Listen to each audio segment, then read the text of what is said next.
Hey, how's it all going out there? Giving you a little bit of Gecko Studio Benjamin poor man setup.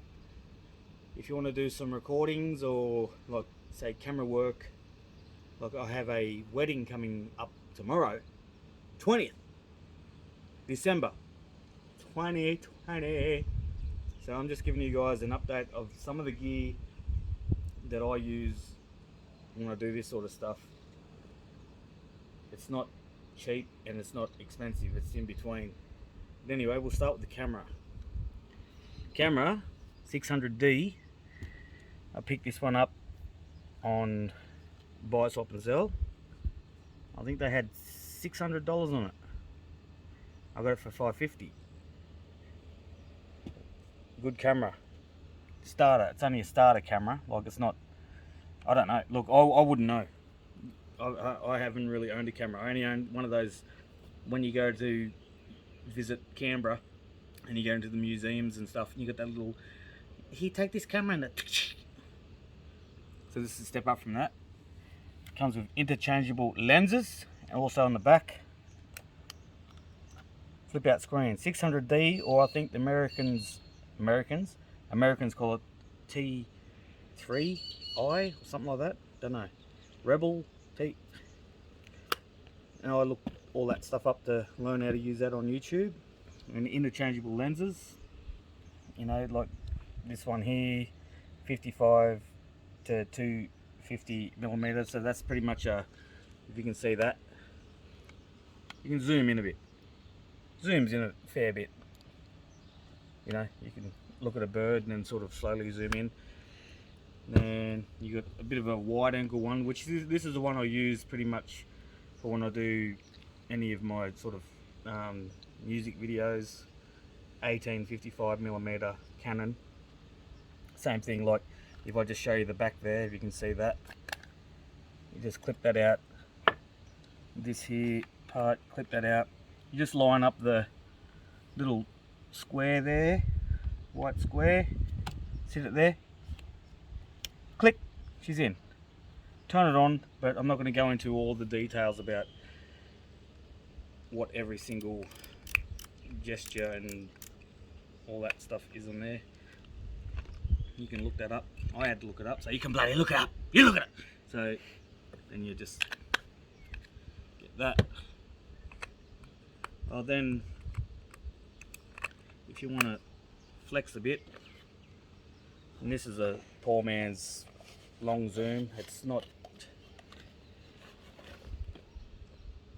You got one of those ones.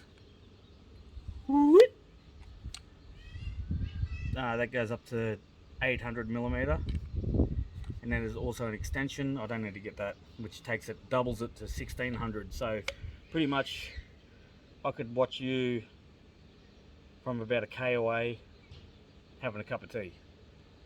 Just saying. I haven't watched anyone having a cup of tea K away. I'm just saying. There's that one. Well, we'll try and get through this quick. A little bit we've got to get through here. Just showing you. Pretty much I got this out just to double check my tools, if you want to call it that, for a wedding I'm doing tomorrow, the 20th of December 2020. 20th 2020. Right. And then also this is a ND filter. So what this sort of does, like if you know your settings on your camera, I don't know if you can see this, treat this like gold. I don't know if you can see this. We might have to sort of come out this way a bit. If I turn it, it'll start getting lighter, and then all of a sudden it'll get back to dark. I don't know if you can see that, but anyway, ND filter, I think that was $30. The lenses come with the camera, so that was a part of the package. Oh, you're righto. And then if you want to, you can use the camera's audio, but if you want to extend the audio a little bit more, you can get a shotgun mic. It doesn't look like this. It actually looks like see that there? It looks like that. But I went to JB Hi-Fi and asked them for the go-to beginner microphone for a camera, and they said this is the shit. Well, I'm telling you something. It's not the shit. I had to get this part made by an auntie I know. She made this cover for me because it's $98, and it just takes up too much wind. Like, I don't want to go against Rode. Rode's awesome. I've got a Rode microphone inside, not for this sort of application, but outside, this, yeah, you get one and you tell me. Anyway, we're going on. So you got your camera, you're doing that stuff. You can get a outfield monitor. I'm not going to open it. It's just a monitor that sits on there, or you can put it on a tripod or whatever, because usually you're dealing with maybe, what's that, 1, 2, 3 inch sort of lens on sort of most cameras, like beginner grade. Then you can sort of step up to, what's it got here, 7 inch. It's up to you. You get that if you need to sort of see what you're doing. I've used that a few times in my couple of my music videos. Righto, what are we up to? Oh, camera wise still for the wedding. So I'm going to be using that. I'll just put it on that little mini tripod there. I picked up off Buy Swap and Sell for like bloody $15. You know, you go and buy that in a shop. $30, maybe more. I've got these generic brand GoPros. They're not GoPros. This one's a touchscreen. Probably got this about 5 years ago. Awesome. It comes in the waterproof case that you can use. You can put that in there. Still do your stuff. It's got a remote. You can press record and all that if you sort of want to go underwater. I've got footage of my kids back in the day when they just, here, take the camera, do it. But I can set these up anywhere. I can just set them up, press play, and depending on how, you know, big the SD card is, it'll just go on forever. Record it. That's we're coming on the SD cards now. Here's my little 50-cent clear case I got from the reject shop, and I put my SD cards in there and micro SDs. So I'm not going to go into the crap about all these writings on here. Most beginner level cameras will only record for about 12 minutes or 30 minutes at low definition. High definition on RAW, you'll only get 12 minutes. Doesn't matter if you buy a $180 SD card. There is political stuff with cameras when it comes to that. You have to look that up. So I've tried all the best ones, but still you can just stop it, keep playing, whatever. Okay, we're going on to the next thing. You want to get some in the air footage, which I have been asked for this wedding. I've got this little baby. This is a DJI Phantom 4. I'll just pull this little bit out. Oh, that's right, Gecko. Woohoo! No. Then it's got, you know, this is the older version. There's new ones out there. It's got all the sensors there so you don't crash into trees if you know what you're doing. It's got the quick release, like you just look at the ring. It's got the black dot there, black ring. Push down. She's on. No color, silver. Push in, like so, she's on there. And that takes a micro SD card as well.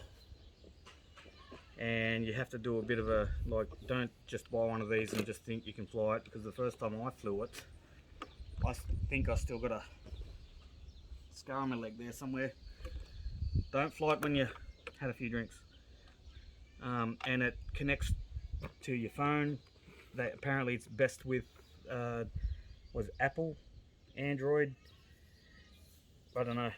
I find it fine on my Note 10 Plus Samsung, and it works fine. Look into that. So I've done some tests today just to double check, because we're going up to the summit of Mount Capitar and they want sort of some drone footage, and you know, I'm still on my L's, but I'm pretty good. Besides, I think the only things that bad things I've done, oh wrong way, I can't even put it in. The only bad thing, two things that I've done is run it in my leg when I first got it, because I didn't read it. I was just too excited and I just tried to fly it off, and everyone's standing there and they cut my leg. And the other second thing is I thought I was bloody too good, and I went down to Uncle Luke's and I killed Santa Claus. He had a big blow up 3 meter Santa Claus, and I bloody, anyway. Another thing is this is a monopod. It extends down. You put your camera on there, and it just holds still. You keep it stable, however high you want to put it. And you know, you got your tripod. Put it down. Sit your camera in there. Another thing is a quick release. You put your, so this part, if we go back to, I'll sit that there a minute. This has got a quick release. If I can, no, yeah, real quick, isn't it? Quick release. I'll get it out. I sit on there to the next one. Real quick, isn't it? Yeah. Bang. It's on there. Quick release. That's it. Quick release. Oh, while I'm at it, I better backtrack to why is this camera a little bit longer than most, I think, up in this side. These. But this I have a you can buy an extra. I think I bought it online for $30 or something. And then you take this out, and then you put your batteries in there. It gives you, you can put 2 batteries in there, so it gives you double the battery power. While I'm going for that, if you can, there we go. I'll just sit that there. Takes too long. Quick release takes too long. Yeah. Going to batteries. Make sure you get the legit, whatever you're using. Like I'm using Canon battery. I've bought this generic one offline just to test it, and I've noticed after probably 12 months it's slowly starting to expand. You probably can't see that, but I can see it expanding a bit, so I'm just being wary about that. Get the genuine, whatever you're using, batteries. And then these are the batteries for the drone. This is the original battery for the Phantom 4. This is a Phantom 4 Pro, but it still fits. Still fits, and it's got more power. And apparently it still works with it, that I've looked up. That's the battery for that thing. Whatever, what do you call that? Whatever it's called. And then also with the battery grip on the Canon 600, there's another section of the battery grip that you can just put AA's in. I use rechargeables. I know you're meant to use all the same, but these ones are going good so far. And you probably get out of one battery maybe half an hour, 45 minutes, depending on if you're, I don't know why. Like if you're using, we'll just say half an hour, 45 minutes, and then you add that, you got another 45 an hour. You know, so there's like close to 3 hours there. What else we got? Oh, backpack to put your stuff in. Got this off Buy Swap and Sell. Laptop bag. It fits perfect for all my camera sort of stuff. Don't need to go into detail there. You can just, it's just perfect. Fits all my stuff in. What else? Yeah, the only other thing I can say is just have a cloth. Don't use this cloth though. I picked it up on the side of the road somewhere. Look, see, it's got all the, no, I'm just joking. We'll still got to wipe your lenses. Get some proper cleaning lens stuff. The only other thing is, I think this is a ring light. I think they use it for makeup and stuff, but you can actually, it's got enough brightness in it, so that's USB plug it into a USB source, laptop, whatever you got. But I just did an experiment. I got a little, I think it's a phone charger. But what I... So all I did, sorry, with the camera cut out, phone. We're going back to the ring light, is you buy these, they're phone chargers, but you know, people use these at home, the ring lights for their... But if you're sort of out in the field and you need sort of a bit of a close-up, just because it's got this bit here, I've already done a test, you can sit your phone in there, but you can take this out, and actually the 600D you can mount in there. I've already done a test, and it's stable if it's there. You know, you got different... Oh, it's not... Oh, making me a liar out of this. Here we go. There we go. You got different, like if you want different colours, it's up to you. No fluorescent, bit of a... Yeah, and that's about it, I think. Only last thing I recommend after getting all that stuff, just for doing a wedding or whatever, is at the end of the day, get one of these suckers into you. Just grab one, crack it. Yeah. And everything. Oh shit. Sorry. At the end of the day, if you're happy doing all that and researching it, everything's gonna be super. Anyway, I'll let this go.